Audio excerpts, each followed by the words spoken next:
Conversamos agora com a senadora pelo Rio Grande do Norte, Zenaide Maia, do PROS. Olá, senadora Zenaide Maia, prazer falar com a senhora. O prazer é meu, tudo bem? Falar da CPI agora, eu terminei de estar assistindo uma live com as comunidades indígenas.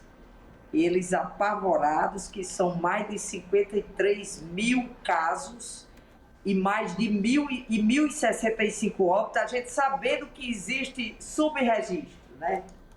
Não tem como não ter subregistro aí. É tanto que os grupos os grandes grupos da mídia resolveram mostrar todo dia a estatística, porque a gente sabe que é o subregistro. Eu sou médica de formação, fui secretária de saúde e sei como isso funciona, meus amigos. Boa tarde. Perfeito. Senadora, esta semana, na aprovação dos requerimentos para ouvir aí pessoas, testemunhas, enfim, agentes envolvidos diretamente, né, com a pandemia, que são os ex-ministros da Saúde, o atual ministro e também o diretor-presidente da Anvisa, teve um bate-boca aí na comissão. Eu queria que a senhora trouxesse para a gente aí os bastidores de tudo isso e as expectativas dos trabalhos daqui para frente. Olha, a gente sabe que o governo está querendo atrapalhar desde o início, que ele não quer que tenha essa pandemia. Porque, inclusive, o filho foi para lá, eu não sou membro, mas a gente combinou a bancada feminina que nós vamos estar presentes. Nós escolhemos 3 para estar presente lá e opinar. O que eu queria dizer aqui, gente, que não tem como o presidente Bolsonaro não ser declarado um genocida. Porque a gente sabe que um país cuidar de uma pandemia é grave, mas ele deliberadamente, ele resolveu declarar guerra à ciência, não assumiu a coordenação geral. Ao invés de comprar as vacinas antecipadamente, como o mundo fez, porque se alguém sabe que a população mundial chega a quase 8 bilhões de pessoas, no mundo essa vacina ia ser disputada. Ele não quis as vacinas, ele não... Olha, gente, eu vou dizer a vocês, a imprensa nacional tem um papel mais importante nessa pandemia do que Bolsonaro. Você já ouviu falar que se tem uma pandemia durante mais de um ano, com índice de mortalidade elevado, e não tenha uma campanha publicitária orientando, educando as pessoas de como prevenir? E não vai ter, gente. Porque eu sou da comissão da Covid, eu perguntei assim, é difícil para o senhor, ministro, porque se o próprio presidente, como o senhor vai pagar uma campanha e pedindo para não se aglomerar, para usar máscaras, para usar a higienização das mãos, se o seu presidente mostra o contrário e prega o contrário? Então, essa comissão, o governo vai fazer de tudo para atrapalhar, mas está perdendo todas as batalhas.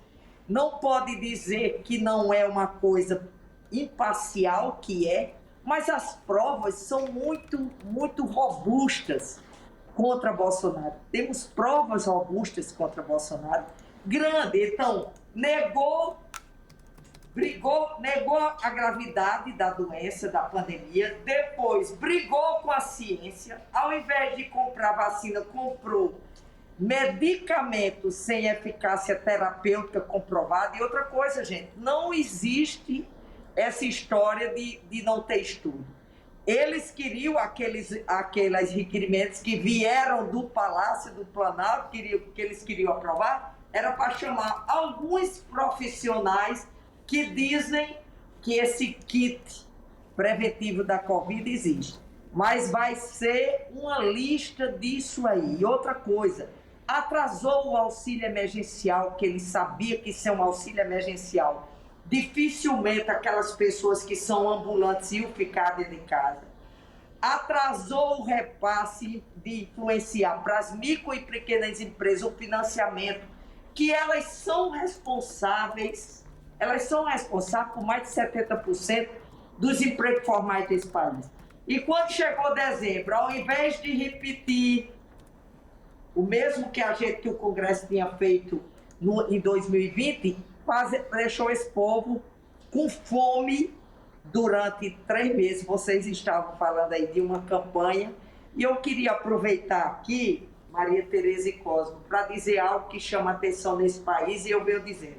Nós somos um dos maiores produtores e exportadores de alimentos no mundo. Toda propaganda a gente vê que a gente alimenta 1 bilhão de pessoas no mundo. E nós temos de 30 a 40 milhões de brasileiros morrendo de fome.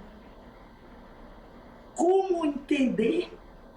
É difícil entender isso, né? Como entender? E as pessoas solidárias, mesmo aqueles que ganham pouco, estão indo se vacinar quando tem vacina e levam 1 quilo de alimento.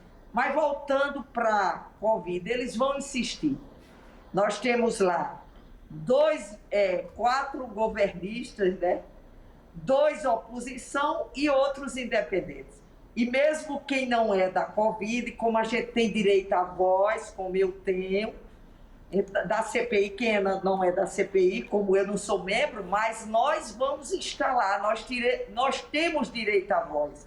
Então eu lhe digo, amigo, apesar desse vai e vem do governo ir e voltar, o governo tem muito medo dessa CPI, porque o julgamento, se ele for julgado como intencionalmente, eu queria dizer que o presidente Bolsonaro foi intencionalmente que ele faz isso. Ele queria a tal da imunidade de rebanho, ou seja, que as pessoas morressem quando a gente sabe que é a vacina. E mais grave, a gente tem lá na CPI que apurar não só o que já passou, mas o que está acontecendo, que continua acontecendo. Senadora, queria perguntar um pouco sobre a articulação política, um pouco dos bastidores dessa CPI, porque a gente sabe que ela começou envolta em algumas polêmicas, e uma delas foi a campanha bolsonarista contra o senador Renan Calheiros, que acabou ficando com a relatoria, mas enfim, foi alvo aí até de bate-boca mesmo no Senado com alguns bolsonaristas, apoiadores do presidente. A que a senhora atribui, né, esse canhão virado ao senador Renan Calheiros, e como isso repercutiu internamente no Congresso, no Senado e mesmo no andamento dos trabalhos da CPI? Olha, eu não sei lhe dizer, mas o que eu vi ali, principalmente, é que o Renan é um cara altamente preparado. Ele sabia onde ir buscar. Então, o governo queria tudo menos Renan numa relatoria dessa. Então, a importância de Renan, aquilo ali não é só porque ele é do maior partido, o MDB, que tem 15 parlamentares, mas mesmo quem era da oposição, a gente da oposição, achou que tinha que ser Renan. Porque para a CPI tem que ter gente preparada. Porque do jeito que o governo faz aquilo ali, você vê, eles ainda tentaram tirar Renan mesmo depois, quer dizer, uma intervenção direta numa decisão do Congresso Nacional, querendo fazer isso com o Supremo. Então, é a capacidade de Renan, que conhece os trâmites, que já viu muitas CPIs e sabe como o governo iria se manifestar. Então, a retirada de Renan é principalmente por isso aí, não tenho dúvida. Senadora, os trabalhos também, quer dizer, na mesma sessão que aprovou o requerimento para ouvir os ex-ministros da Saúde e o atual titular da pasta também, foi aprovado o requerimento para ouvir também o diretor-presidente da Anvisa, né? E aí a Anvisa, que está no centro das atenções aí por conta da aprovação de imunizantes, a aprovação de medicamentos, esses quando começam a aparecer, enfim. Qual a sua expectativa em relação ao presidente da Anvisa nos trabalhos da CPI? Olha, ele é um contra-almirante, né? Você sabe que é um contra-almirante. A maioria dos cargos de saúde foram ocupados por generais, comandante, contra-almirante. Então é o seguinte, chamou a atenção, é um contra-almirante. Então o que eu queria dizer é que chamou a atenção o seguinte, lembra quando eles pararam o trabalho da Coronavac? Alguém Sim. que tinha cometido um suicídio e o Butantan, usando a ética, não ia dizer isso e o cara não foi ele tomou, não foi nem a vacina ativa, foi o outro que não tem nada. Usou o soro fisiológico, por exemplo. E eles botaram aquilo para atrasar. Eles tentaram. A gente sabe que tentaram. Sabe por quê, gente? Eu queria dizer que se o governo tivesse o mínimo interesse em ter vacina, nós temos 2 parques de vacina, nós já fomos os maiores produtores de vacina da América Latina, e ele tirou todos os investimentos.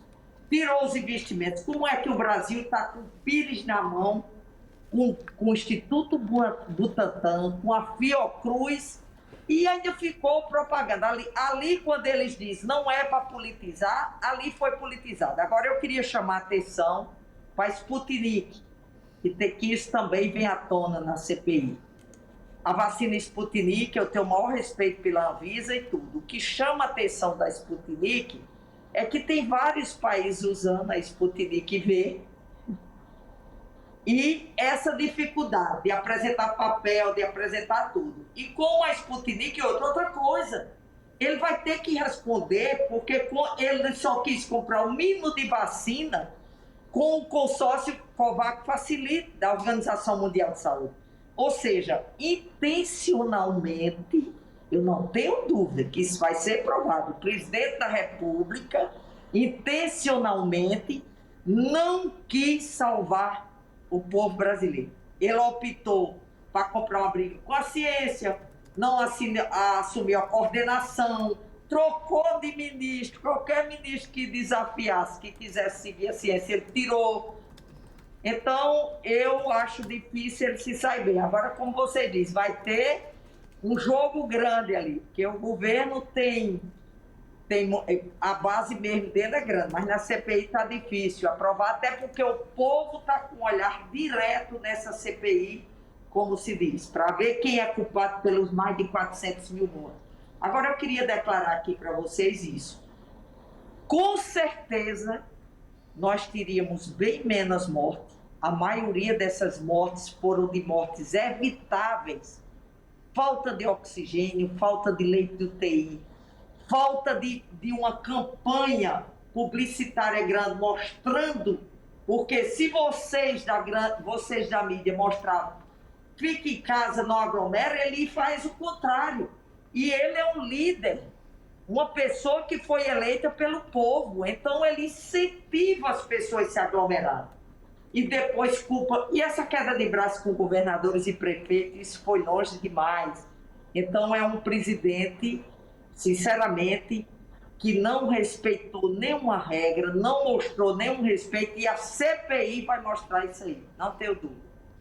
Senadora, sobre esse tema do oxigênio, me lembra, claro, me remete evidentemente a Manaus, que também foi já objeto de alguns requerimentos nessa semana. Mas me chamou a atenção particularmente que eles demoraram, né, os integrantes da CPI demoraram ali quase meia hora para discutir se ia pedir para o prefeito esclarecimentos, para o governador ou para os dois. E aí o presidente falou, gente, mas por que a gente não pede para os dois? Enfim, deu a impressão de um certo embaralhamento ali, de uma bateção de cabeça.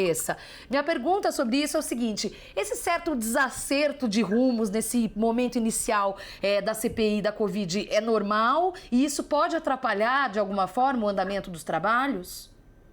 Olha, desde o início que eu não acredito que daqui para frente vai ter sempre 2 parlamentares ali que foram, 2 ou 3 que vai querer impedir requerimento, não chamar ninguém e dizer, olha, e queria dizer o seguinte, o fato deles incluírem como outra CPI para investigar governadores e prefeitos que receberam recursos do governo federal, isso naturalmente na CPI ia chegar. Aí eu cito o exemplo de Manaus.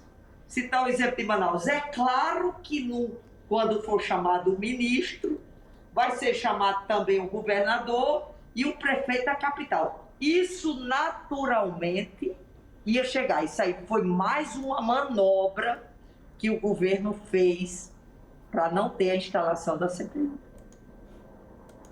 Senadora, eu queria que a senhora trouxesse aí uma palavra para os nossos telespectadores aqui da TVT e também ouvintes da Rádio Brasil Atual, para a população em geral, Porque o que a população pode esperar dos trabalhos nessa CPI, uma vez que a gente parece que não tem, essa pandemia não tem fim no Brasil? Queria que o senhor trouxesse uma palavra para os brasileiros em relação do que eles podem esperar nos trabalhos da CPI.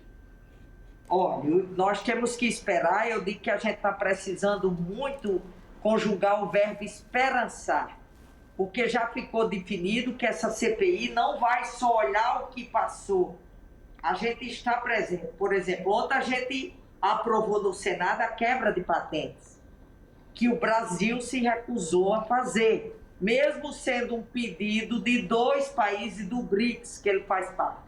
Então, o povo brasileiro não pode perder a esperança. Mas, principalmente, eu queria dizer aqui, não vacile. Muito vírus circulando está criando novas cepas. Nós estamos vendo isso aí. Então, nós não vamos conseguir vacinar a quantidade de pessoas, de brasileiros e brasileiras, em tempo hábil para evitar. Então, enquanto isso, por favor, evite se aglomerar. Use máscara, higienize as mãos e mais. Cobrem do Congresso Nacional agilidade no apoio às micro e pequenas empresas para manter os empregos e cobre do Congresso Nacional um auxílio emergencial justo, gente. R$150, R$100 um botijão de gás. Então, vamos cobrar isso e vamos parar tudo que não seja isso. E o povo tem um papel fundamental de cobrar isso do Congresso Nacional.